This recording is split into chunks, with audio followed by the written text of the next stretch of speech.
This video is going to be about the main screen in the car. Some screen suggestions for Tesla. And these are things you can actually tweet Elon, because Elon loves to use Twitter once in a while. But also you can hit the voice activation button and actually tell Tesla while you're driving. You can use that button or the one on the steering wheel and say suggestion or bug fix and suggest those things. I have to butt in right now. I'm editing the video right now, and you may notice the screen is waving. The camera seems to be waving. I use my iPhone 10. I'm running iOS 12 beta. The camera has been a little buggy. Sometimes it waves a little bit and the sound is off from time to time. So bear with me. Going to be getting a new camera soon, but don't leave a bunch of comments that the video's all wavy. I'm well aware of that.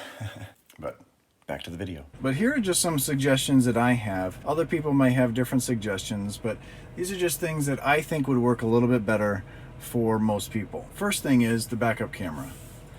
When you see the backup camera, it is overlaid over top of the maps. You can see the maps are right here. The music is down below, but you can't touch anything else during that. So it would be nice if we can actually use this feature while we're driving, but use other things as well. I wish they can take this, move it up so it takes up the whole space up top here, and then partition the bottom half for the radio, so you can drive with this up. If you don't need the navigation, you can drive with the backup camera on as a rear view camera, but still be able to use the music, because once you touch down here, the camera goes away and it's useless.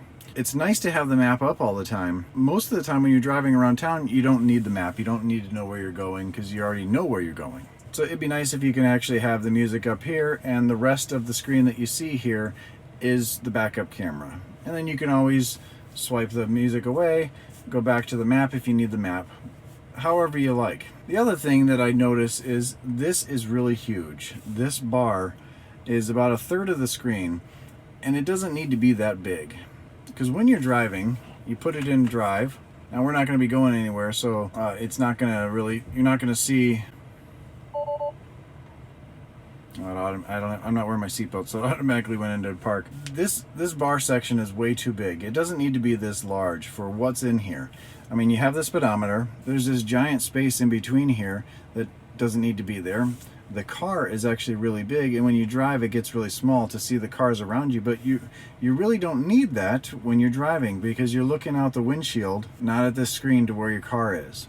It's kind of nice in autopilot because you can see the half moons of where things are, and you see the other cars around you, but you should actually see that stuff in the mirrors because you're supposed to be paying attention. Down here you have these cards that open up, which is nice, but there's so much real estate being used here.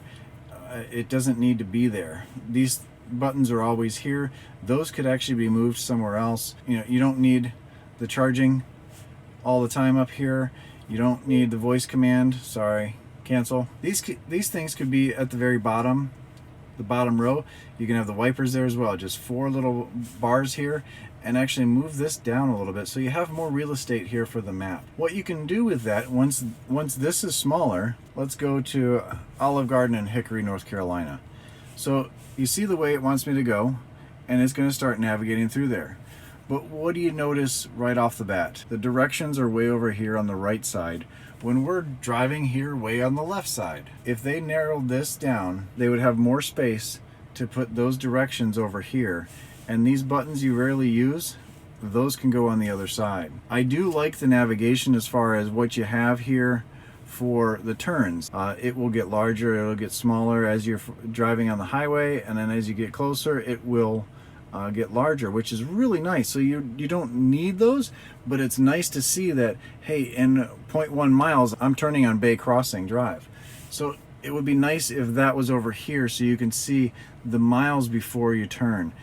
Or the point miles before you turn. Or if these are smaller, the car can be shifted up higher and the directions could be displayed right down here in this area here, allowing the whole map to be there. Again, backup camera blocks out everything, so it would be nice if backup camera popped up shifted everything down. Everything was adaptive, where the maps went higher or the camera went higher and the maps went lower. A lot of different things could change on this, could be a lot better.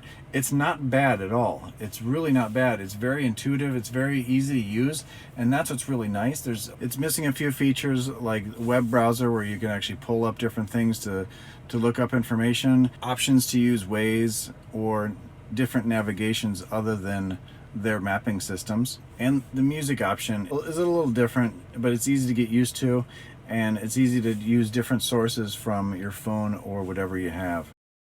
So those are just a couple things that I think of when I look at this screen, what I would change to it.